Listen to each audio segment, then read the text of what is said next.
Good evening and welcome to Tucker Carlson Tonight. When Democratic politicians across this country all of a sudden started to pull back their mask mandates, he did it virtually overnight, and of course they did it in unison, we naturally assumed that new polling had to be behind it. Someone at the DNC must have seen terrifying public opinion numbers and decided to abandon Project Quarantine before the midterm elections. That made sense to us. We explained that theory in the show last night. We still think it's probably pretty true. But it's also clear, as of tonight, that there is another explanation for this. Democrats in this country are looking north to their friends in the ruling party of Canada, and what they see there scares them. Canada's working class has finally rebelled after years of relentless abuse. Truck drivers are threatening to topple Justin Trudeau's creepy little government with their big rigs, and they may succeed, actually. The protests against Justin Trudeau's vaccine mandates have been far more effective than anyone in charge imagined. For Democrats in the United States, that's a pretty obvious lesson. Over the past 48 hours, Canadian truckers have blocked the major trade routes between their country and ours. Last night, farmers driving heavy agricultural equipment shut down the highways at the Manitoba border with the United States. You're seeing footage now from the town of Emerson, Manitoba. 1,100 miles away, a similar scene on the border of Ontario in the United States. Green tractors with Canadian flags lining the highway in protest. But the most meaningful blockade of all is taking place right now on the Ambassador Bridge. That's the privately owned span that connects Detroit to Windsor, Ontario. If you live in the upper Midwest, you know it well. A quarter of all the trade between the United States and Canada, one another's biggest trading partners, that's billions of dollars, comes across that bridge. And as Fox's Molly Line is reporting from Ottawa, that bridge is now completely shut down. We're Canadian, and we want to be free Canadians. Increasing concern spreading through Canada and now the U.S. as the Freedom Convoy threatens trade along the border.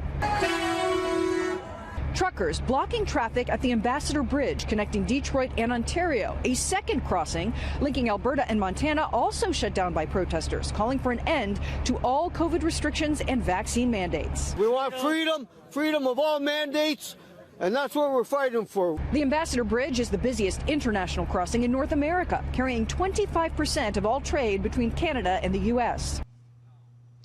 We want freedom, the truckers are saying, freedom from mandates. It's a very straightforward ask, but so far the truckers don't have that freedom, and so their blockade continues. So far, that blockade has forced the Ford Motor Company to shut down one of its manufacturing plants and to operate another plant with a skeleton crew. Toyota says it won't be able to manufacture vehicles in Ontario for the rest of the week. General Motors has canceled multiple shifts at its plant in Lansing, Michigan, due to part shortages. So this protest is less than a week old, and already it is causing deep pain to at least one global industry. It's hard to overstate the historical significance of what we're watching right here. The Canadian trucker convoy is the single most successful human rights protest in a generation. If nothing else, it has been a very useful reminder to our entitled ruling class that working class men can be pushed, but only so far. When they push back, it hurts.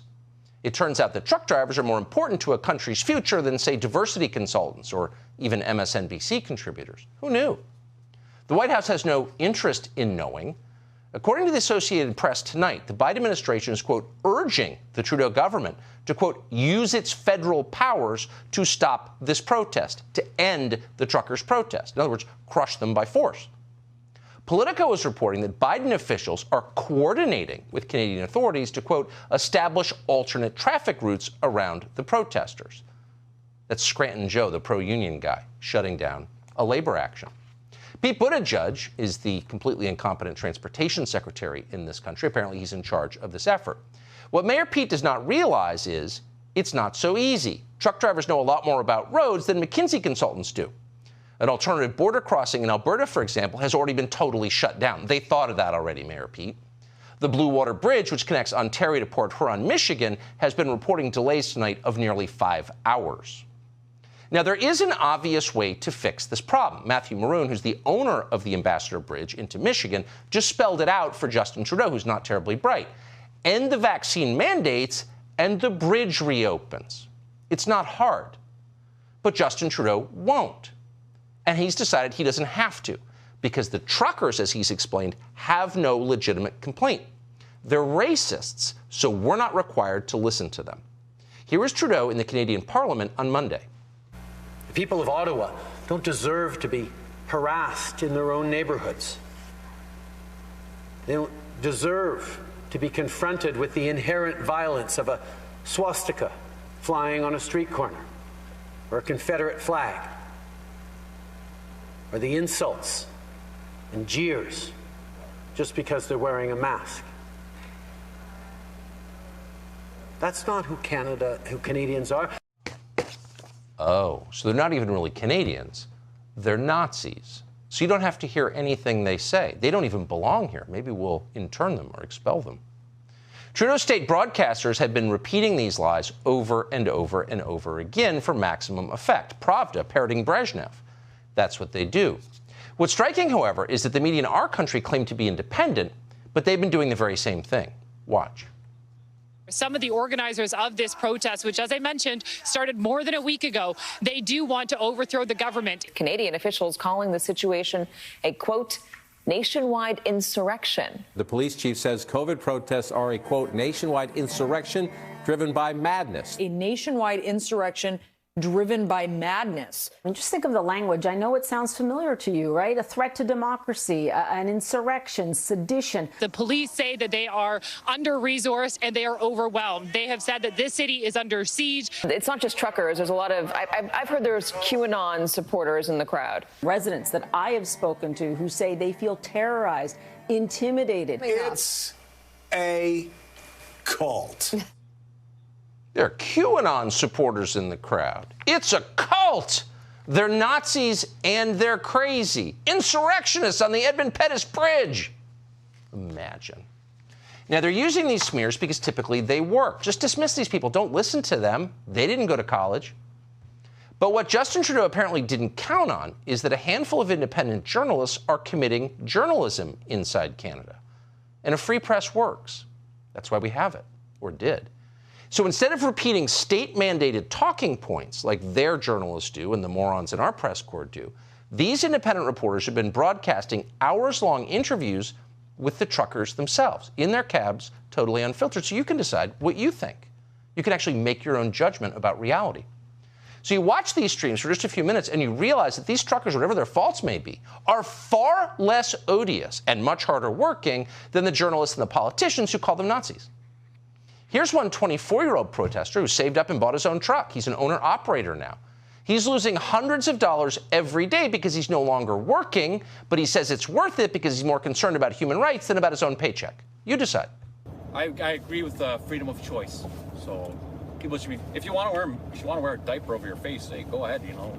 You can wear a face diaper if you want, but why should I, because of your fear, I got to wear that garbage on my face, you know. Been doing that for 2 years.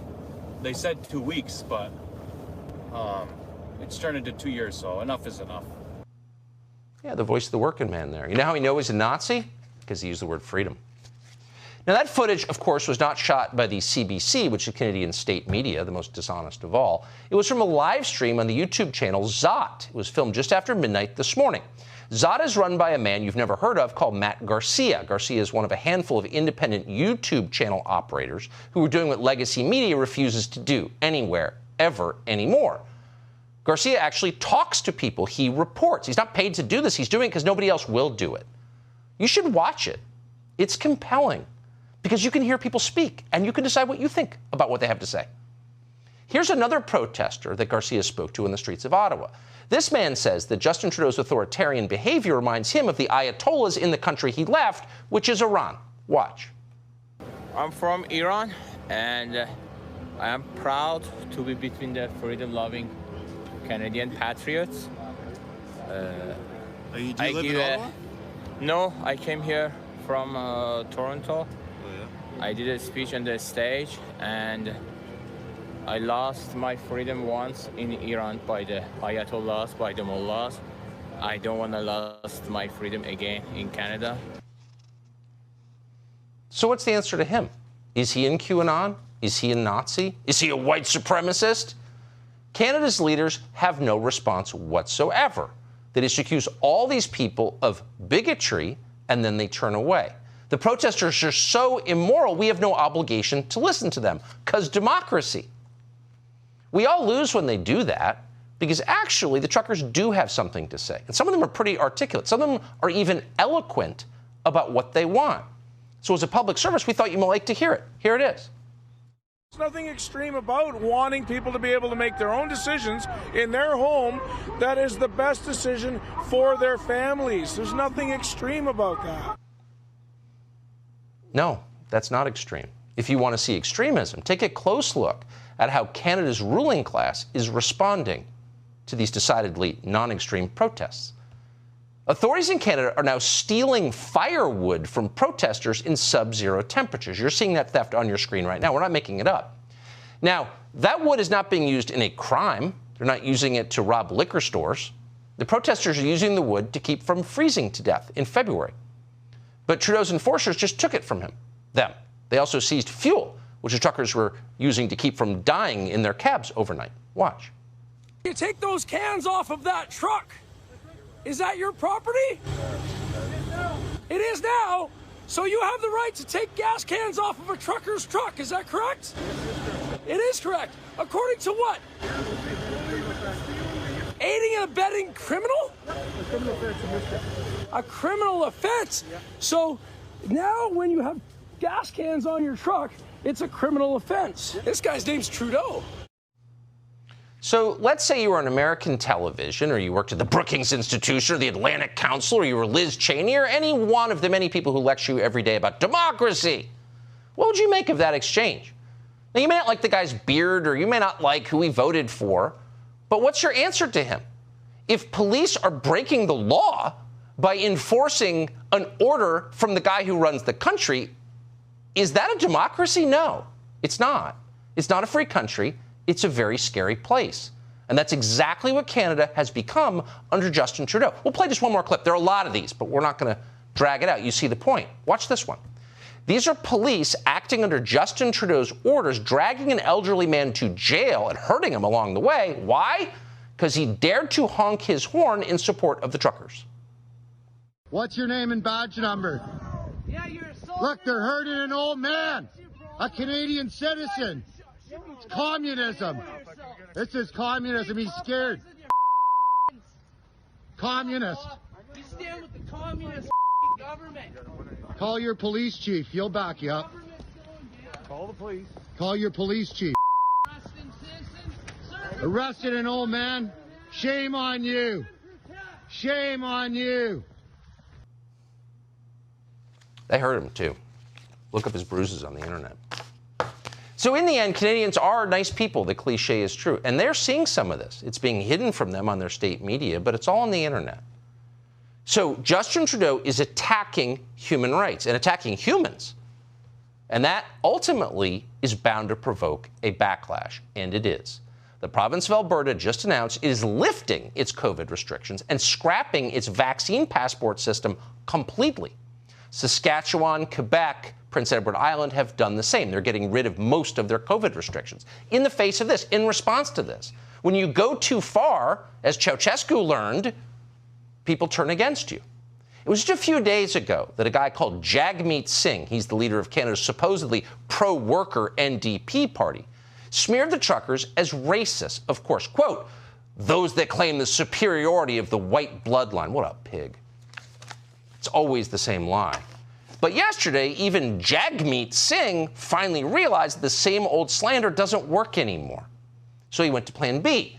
He went for a federal plan to, quote, exit the pandemic. In other words, he caved in the face of principled human rights protests. That's how that works. Several members of Justin Trudeau's own Liberal Party are now rebuking Justin Trudeau. One of those lawmakers, a member of Parliament called Joel Lightbound, described Justin Trudeau's vaccine mandates as, quote, an attempt to wedge, to divide, and to stigmatize. I fear that this politicization of the pandemic risks undermining the public's trust in our public health institutions. Oh, you think? Yeah. We in America know a little bit about that. Who will trust a doctor when the smoke settles from corona? Seriously. But on a political level, anyone watching this understands just how profound the betrayal is. The betrayal, both in Canada and in the United States. Self-described liberals, the ones who've lectured you for decades about the nobility of organized labor, are now taking the side of management, of strikebreakers over striking workers. They're applauding like Mr. Burns on The Simpsons as cops harass and abuse strikers and their families. Pretty soon they'll be demanding scabs. Literally, if they aren't already. It's so deeply revealing. Scratch a liberal and you'll find a fascist. Today on Twitter, an Obama DHS official called Juliette Kayyem called for violence against the truckers. Slash their tires, she demanded. But don't stop there. Quote, cancel their insurance, suspend their driver's licenses, prohibit any future regulatory certification for truckers, etc. Have we learned nothing, fellow members of the ruling class? These things fester when there are no consequences. Crush them before they get big ideas. Now, Juliette Kayyem is a nasty little fascist, and of course she's a CNN contributor too. Of course she is. But we will concede Juliette Kayyem is right about one thing. These things do fester. When you ignore the population's legitimate concerns for long enough, when you dismiss your own citizens as racists and conspiracy nuts and try and shut them down for long enough, at some point they are apt to revolt. Once people realize they're citizens, not serfs, you can't really know where things go from there. And in that vein, tonight, a group of American truckers announced they will begin a nationwide truck convoy in this country starting next month in protest against Joe Biden's vaccine mandates. That rally will begin in Southern California on March 5th, and then it will progress eastward by truck to Washington, D.C., a city they still perhaps naively assume is the capital of their country. How does the supposedly pro-union White House feel about this? They're completely panicked. Working class people expressing their opinions, that's not allowed. So Joe Biden, taking a page from Justin Trudeau, his friend to the north, has already set the Department of Homeland Security to work to shut them down. We'll be covering that in some detail. There is some drama ahead. Hey, Sean Hannity here. Hey, click here to subscribe to Fox News YouTube page and catch our hottest interviews and most compelling analysis. You will not get it anywhere else.